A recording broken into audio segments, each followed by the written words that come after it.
Hey everybody, this is Laurie Meyer. Just wanted to come on literally a couple of seconds before 1:30.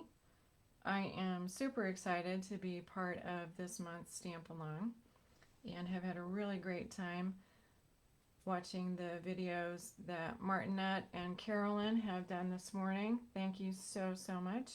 You guys are awesome. I loved your projects and will definitely be casing. And Martinette, again, thank you so much for all the support and everything that you do to get the Stamp-alongs going each month. We really appreciate what you do. And I'm going to go ahead and get going in just a second. I want to make sure that I am done and gone from Facebook before Amanda Howard has her live at 2:15. So I want to be very conscious of time. And let's see. Hey Tina. Hey Nita. I am, and I apologize for this, but I'm set up so that I'm not going to be able to see everybody's comments as I continue. But I will do my best to answer as folks do make comments. And if I don't catch them, I will definitely comment back after I'm done. I'm going to jump in because I want to make sure that I have plenty of time to show you this. The reason I have two cards here is the one that is on the left is the inspiration for the card that I'm going to show you today. And I would like to give credit to a very dear friend of mine who is also part of my demonstrator team. Her name is Ann Forrest, and she is an amazing artist and a very talented stamper. And she showed our demonstrator team this kind of card a couple of months ago. It's called a Keyhole card. And it's kind of a little bit of a step up from an Easel card. And you're going to notice already that there are two orientations. I wanted to show you that because there are several different ways that you can make this kind of card. But hey Carolyn, this is the example that she kind of walked us through. And I guess the best way for me to show you this is how it looks when you open it up. And it's really cool. It's got an easel, but it's more than an easel because it has a see-through area. And there are a couple of steps that you need to do to make that. So what I did is I took her inspiration. I love this card. And I took her inspiration and I wanted to see if I could flip the orientation. And also I wanted to use a couple of the products that are in the new mini catalog. I think it was Martinette who mentioned this morning that she's ready for fall weather. Sign me up. I mean, come on. Enough is enough. And I would love to be able to put on a sweatshirt or something and go outside and not collapse from heat exhaustion. So I really wanted to do something that would pull together some of the beautiful patterns and stamps and other things that are in the catalog that really just focus on fall. And this is what I came up with. So again, this is a Keyhole card. And when you open it up, it is an easel, but it has that extra kind of wow factor because you can see right through, and it has a hole that goes all the way through and then some really nice decorations. Some of the other things that I've done, and we'll go through these as I show you how to make this, is I put an additional border around the designer series paper, and I also made one cut that's kind of hard to see, but it's in the center of the designer series paper. And I think it's much easier just to show you than to talk to it. So let me just kind of jump in here. All right, some of the supplies that you're going to need for this kind of card include a card base. I am using cinnamon cider, and I have chosen, as you've seen, to orient my card so that it will open in this direction. That means that I'm starting with a piece of paper that is 5.5 by 8.5. Then I need a second piece of the same cardstock, and that is going to be 1/4 of a sheet. This is 5.5 I'm sorry, 4¼ by 5½. So that's half the size of the card base. I also have a couple additional pieces that I chose. This is a piece of the beautiful rich razzleberry cardstock, and I cut this to be kind of an odd size, but bear with me, it will make sense in a minute. This is 5 1/8 by 3 7/8, and I'll add a comment so that I put the measurements in. My apologies that I didn't do that earlier. So again, this is 5 1/8 by 3 7/8, and then the piece of or designer series paper that I'm using comes from the absolutely stunning Blackberry Beauty designer series paper. This is on page 45 of the mini catalog. This is the one that it took a little bit of time to get into stock, and I'm not kidding you that there were tears in my eyes when I cut this paper. It took all the strength that I could to actually slide that blade, but it's well worth it, I think. It is just stunning. And this is 5 inches by 3 3/4. So there's just a little bit of a border around the outside. Then I've got one more piece, and that is a piece of basic white, and that is cut to the same size as the cardstock on the front. And again, that is 5 1/8 by 3 7/8. This is any size you want to put in the middle. All right, let's just start making this card. And believe it or not, I'm going to start with the piece that is going to go on the top. And you're going to see that that piece is adhered to the card base. So I'm going to start with this piece here. What that means is I am going to take my piece of cinnamon cider. This is the quarter sheet, 5 1/2, 4 1/4. I am going to put my designer series paper onto that piece of cardstock, and I'm going to get it as centered as I can. And give yourself grace. It does not need to be perfect. There's going to be so much going on here that you don't need to worry about if you have this absolutely centered. And then I am just going to use a little bit of a post-it note. These are some really fun little flags. I don't even know where I got these, but I've used them quite a bit in projects like this. And I'm just going to post-it note that together. Then I'm going to bring in a couple of dies. And these are some dies that I will be using to make this project. And the circle ones, I'm sure, make perfect sense because you've already seen what the end result is. And there are circle dies involved. Okay, I can see how that all works. But this square die isn't really apparent in the final product. Just bear with me for just a minute, and I promise you it definitely will make sense. I'm just going to put that one over to the side. I'm also going to put the smaller circle over to the side, and I'm going to concentrate on these two. The circles that I'm using are from the layering circles set. Love those. And what I want to do is I'm going to actually die cut a circle. I'm going to use the smaller of these two, and I'm going to die cut this. And again, I'm going to give myself grace. I am going to get that as centered as I can. You can be super persnickety if you want. Get out rulers, get out, complete measuring everything, and you can get that as perfect as you want it to be.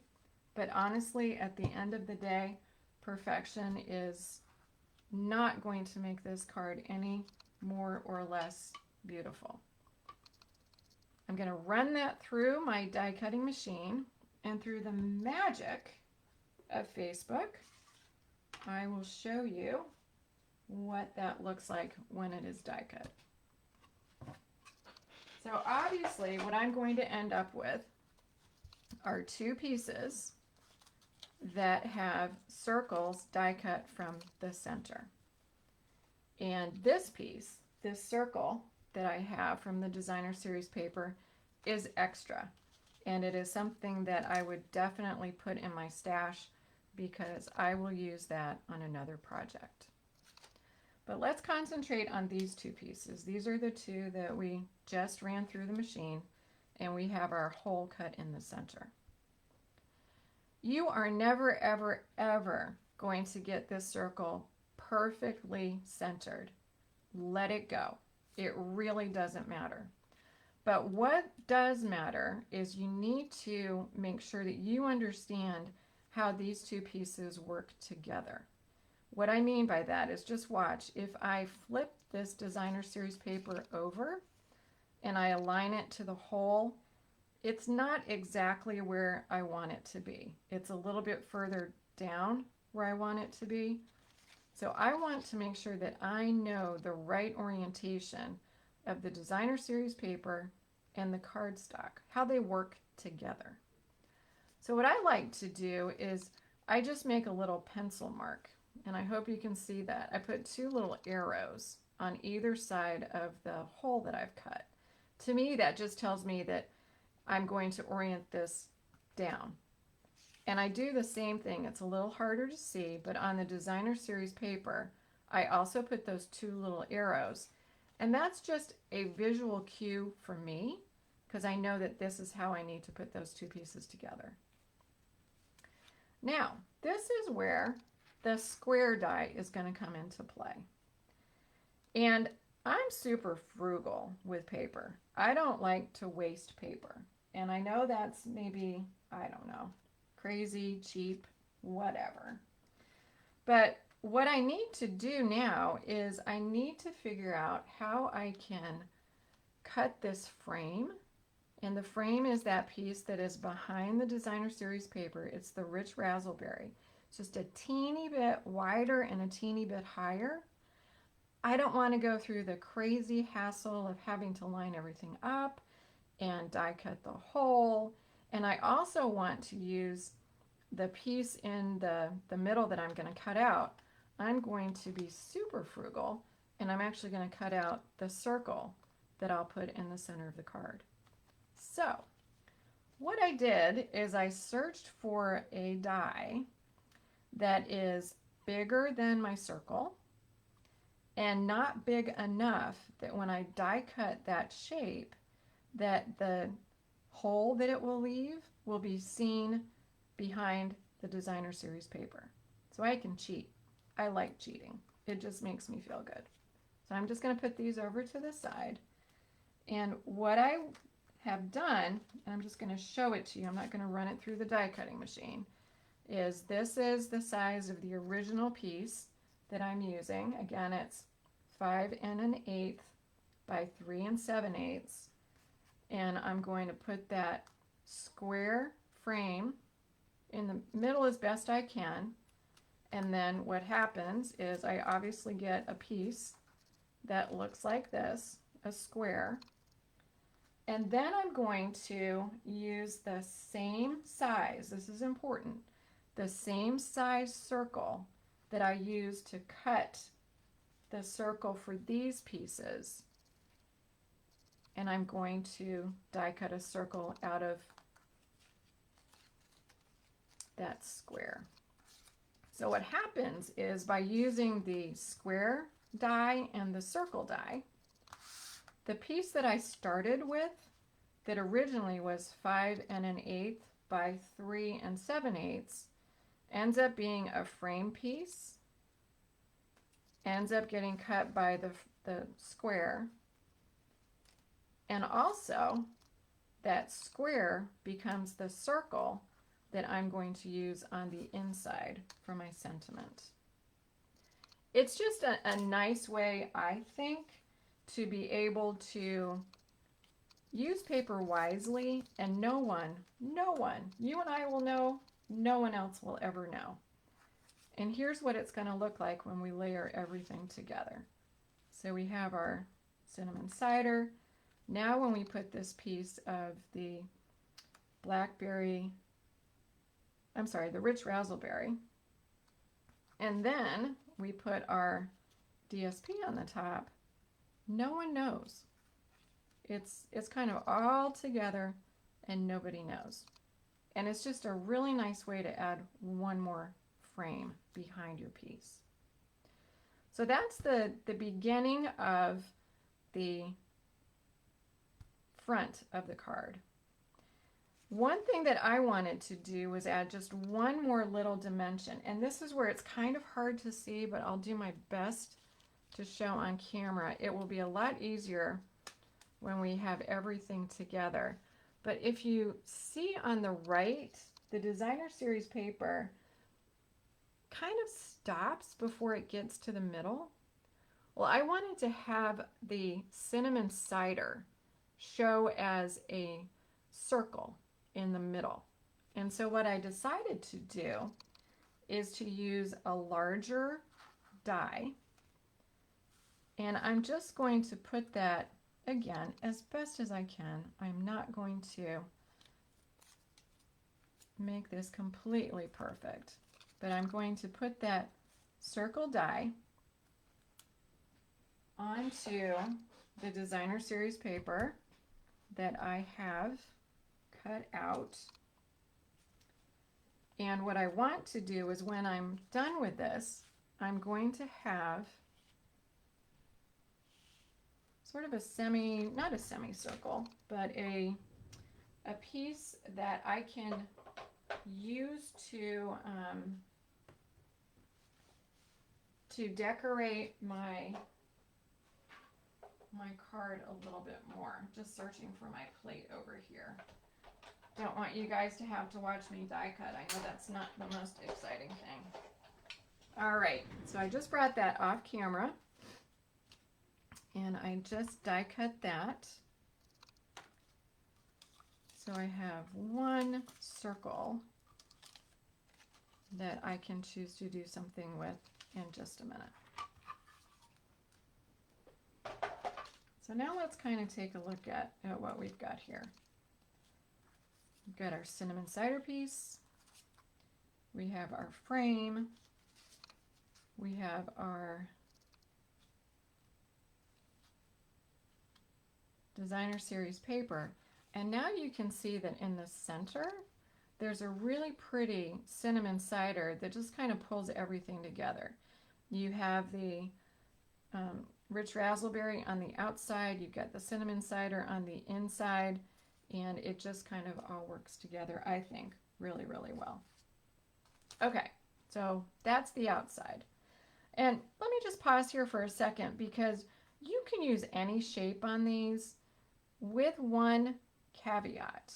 And the caveat is that you need to make sure that whatever the shape is, when you fold it in half, you get two mirror images. You get the same shape on both sides.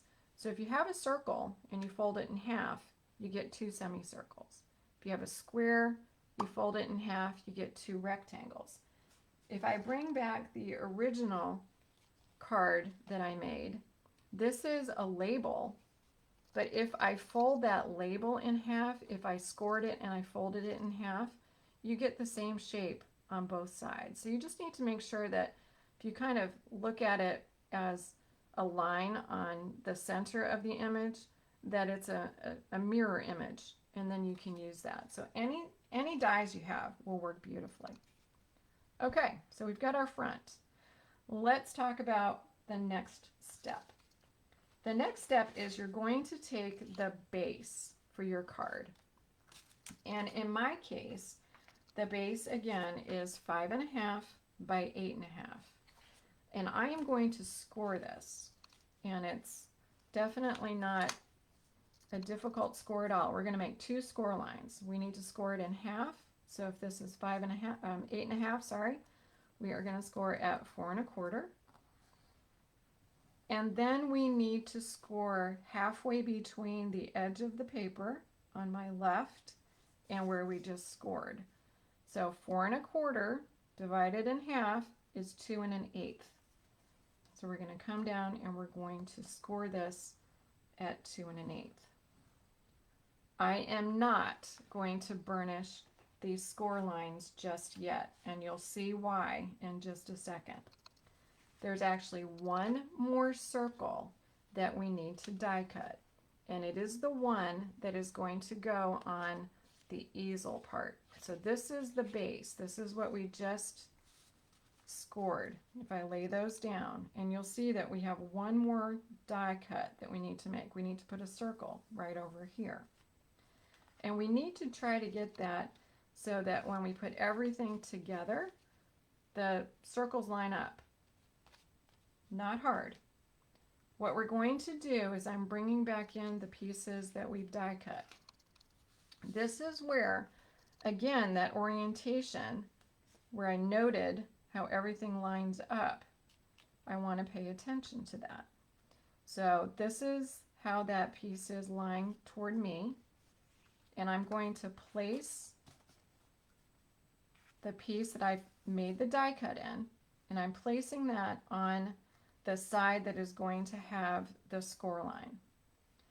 And then what I'm going to do is I'm going to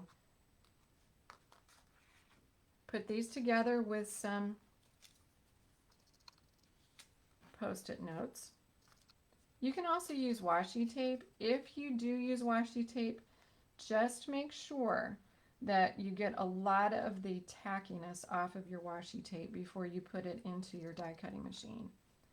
So I would put this together, layer the two together, put that die in, and this, I'm sure you've done this before. When you put your die in and you kind of want to jiggle it around, if you can't move it, it means that the blade, in this case the circle, has settled so that that blade is right around where the hole is cut. And if I put this through my die cutting machine, what is going to happen is I'm going to be die cutting a circle on the piece that's behind. And again, through the magic of Facebook and through the magic of doing this beforehand, because I didn't want to bore you guys to tears, this is what you will end up with. So I have a secondary piece that is behind the piece that I just showed you, and you can see that those holes line up. All right, now we're ready to assemble, and this is very, very straightforward. Okay, so the score lines, I'm going to fold this card in half, give that a very nice little burnish, and I'm also going to then fold the secondary piece up toward me. And you definitely want to give these a really good burnish because they are going to be taking on some additional layers, and the score line that I'm doing right now is the one that is going to become the easel. So this is how the base is going to be. And now we can go ahead and start putting everything together. So let's go ahead and do that. I'm going to bring out my single piece of cinnamon cider in this case. Again, I'm just triple checking the orientation that I want to use, and I know that I need to attach this piece right to the bottom here. Now, let's think about this. I don't want to just put glue on this piece. I'm going to only put glue on this piece. I only want the glue to go where it needs to go. I don't want to have anything extra that might get in the way of me being able to open and close this card. So I am purposely making sure that I'm not putting any glue to the left of that score line. And I'm going to do a fairly good job of kind of going around the edges because I do want this to hold together well and to be able to move as it needs to. I'm just going to put that right back, triple checking that I know the orientation, and then I'm going to go ahead and lay that down, put everything together, and because it's a die cut, I can feel when it all looks aligned, and then I'm going to give that just a nice little burnish. And we can see that that is opening how we need to. And it's so cool because we now have that same shape that's on the middle piece and also on the easel piece, so you can see all the way through. Okay, let's talk now about some of the next pieces that would need to go onto this card and maybe the order that you would want to assemble these. And there's no real you have to do it this way. This is probably just the way that I like to do it. And I'm going to go ahead and just start putting together the front. And this is the back of the designer series paper. And again, I am making sure that I know that this toward the bottom is the orientation that I want to put it onto the card. And you will find this out when you put it on, but it's just kind of good to know. So I know that when I have this together, and I'm putting my framed piece behind, and again, trying to get that centered, giving myself some grace. I know that this is the bottom. And then I'm going to go ahead and put that onto my card front. Now, there is a little grace in this just because I do have that hole cut. That's kind of an optional thing. And what I mean by that is if I were to get the designer series paper upside down, it probably wouldn't matter too much. But I really just wanted to do it that way since I knew which side was up and which side was down. And I'm just going to give that a little bit of glue.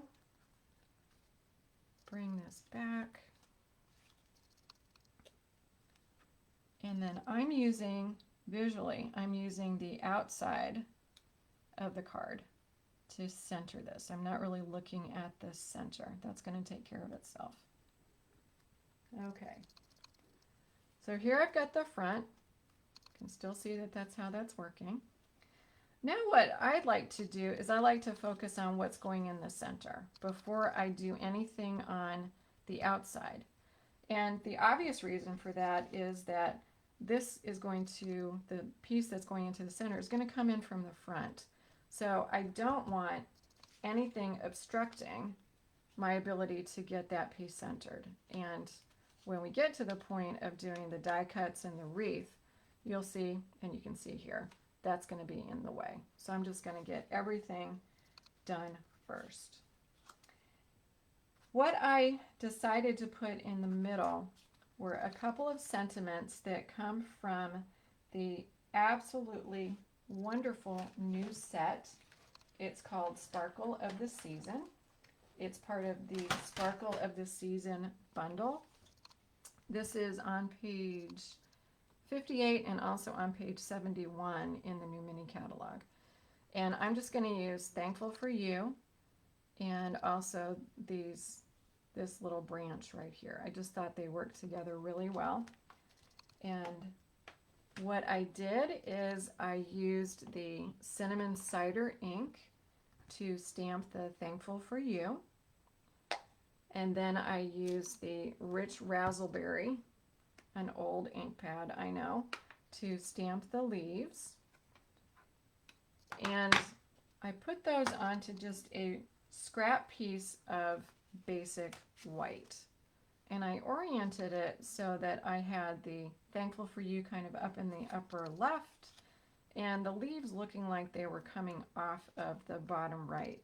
I thought that would be kind of fun to put on the top of this circle. I'm going to go ahead and put these together. I used a smaller circle to die cut the sentiment. Obviously you can use anything that you want. You could use another shape. You could stamp directly onto the piece that is going to go through the keyhole on the front. The options are pretty limitless, and I'm just trying to get that centered. This is going to become the bumper for this card. And as a bumper, it really needs to have a little bit of height, because we all know when you do easel cards, you want to make sure that that back piece is not going to go over. So I put that on with some dimensionals. And that is exactly what I'm going to do with this piece. And whenever I use dimensionals, just like Martinette had this morning, and I know we all do this, every little stinky piece of a dimensional, everything on here will be used. And we also cut dimensionals in half just to make sure that we're not overusing them. And then we all find these little pieces of wax paper everywhere. It might be fun, actually, to get some input from folks about where they have found the wax paper. My husband is funny. He'll tell me where he finds it, and he knows the terminology. It's, oh, hun, there's some more of the dimensionals that have landed up in here. So I just put that on the front, and I'm just going to make sure that when I close it down, that it is the pieces in the circle. And then obviously, just like an easel card, that I can pull that up. All right. And I'm going to show you an option because I'm doing this one a little differently than I did the first one, and I'm doing that intentionally. Okay. This is a beautiful card in and of itself right here, I think. And I just decided I wanted to add a little bit more for the center. And what I did was I got some of the brushed metallic cardstock. It's on page 32 in the catalog. I'm so happy this is back because I was saving it. I didn't want to use all of it. I had some from last year, and so I've been able to get some more. And then I used the die, this die, that comes with the Seasonal Swirls dies that are part of the Sparkle of the Season bundle. And it's the one that has the kind of autumn-looking leaves. This die set is awesome with the evergreens, the autumn-looking leaves, and then this die with the stars. I mean, come on. How many ways could we use that? Birthdays, graduation, new baby, congratulations, happy anniversary, whatever you want. And they are just super, super cool. I love, love these dies. And I decided that I wanted a couple layers of color to really pull out the metallic colors that are in the background of this designer series paper. And I also wanted to see if I could kind of overlap these so that they would look like they were intertwined in a way. And let me just show you one thing. I always do a little prototype before I go in and make a card for real. And this is the prototype that I did for this card. It gave me an opportunity to get the dimensions down, and it also gave me an opportunity to play with the wreaths that I cut out. And this is my little cheat sheet. Now I know how I would orient these wreaths. I always put these prototypes in my stash, and I haven't yet, but on the back I'm going to write all the dimensions, everything that I use, so that I don't have to figure it out the next time, and I have everything ready to go. And this was just very inexpensive cardstock that I used. These wreaths cut out really, really well and really easily, and they are super, super pretty. But let's just pause here for a second and think about how these would get attached. And I know this is obvious, but I want to just point it out. When I put this on, you're going to see that the inside of the wreaths cover part of the circle, part of the rich raspberry circle. So to adhere the wreaths to this card, you need to be a little careful. You don't want to put glue on the inside. So what I ended up doing is I actually put glue dots, but I just put them on the leaves on the outside of the wreath. And what that allowed me to do is when I figured out the orientation that I wanted to use for these, I just pushed those outer leaves down and they held. And that also leaves the leaves in the middle without any adhesive on the back, so they're going to do what you want them to do. And then I did the exact same thing put glue dots on the outside leaves only, and brought those on top of the wreaths that I just put in, and then I put those down. So let me bring the card that I originally had back, and the only differences that you're going to see between the one that I just did and the one that I originally showed you, there are a couple of things. One is on the final card, I just couldn't help myself. I need to learn to either leave things alone or not. But I decided that when the card was opened, that I wanted a little bit of bling on the inside as well. So I used a couple of these really pretty brushed metallic adhesive back dots, and I strategically put those so that when the card is folded, that they're shown, and when it's open, they're still in a kind of a nice pattern. On this card, I did put the basic white down before I put the circle down. On this card, I intentionally did not. I wanted to show you the difference. You can choose whether you have a background or not. And also, one thing that I think is really fun is you might want to bring back that circle that you die cut when you die cut the piece from the center, and you can add that as just a really pretty decoration in the middle of your card and bring everything and tie it back together. So I hope you try this. Let me show you what this will look like if I just put that circle. I don't know, you guys can tell me if you like it better with the circle or without. It definitely adds a little bling to it if you put that in. I'm not sure which I like better, but you can definitely put that down if you want. I really, really hope that if you haven't done keyhole cards, that you will give this a try. It's, again, an endless possibility in terms of the designs, the designer series paper, the sentiments, everything. And this combination of colors, in my opinion, just work together so, so well. The star of the show is definitely the designer series paper. And then these wreaths with the metallic colors pull everything together incredibly. So I hope you've enjoyed this, and I really look forward to seeing the beautiful cards that I know you are going to make.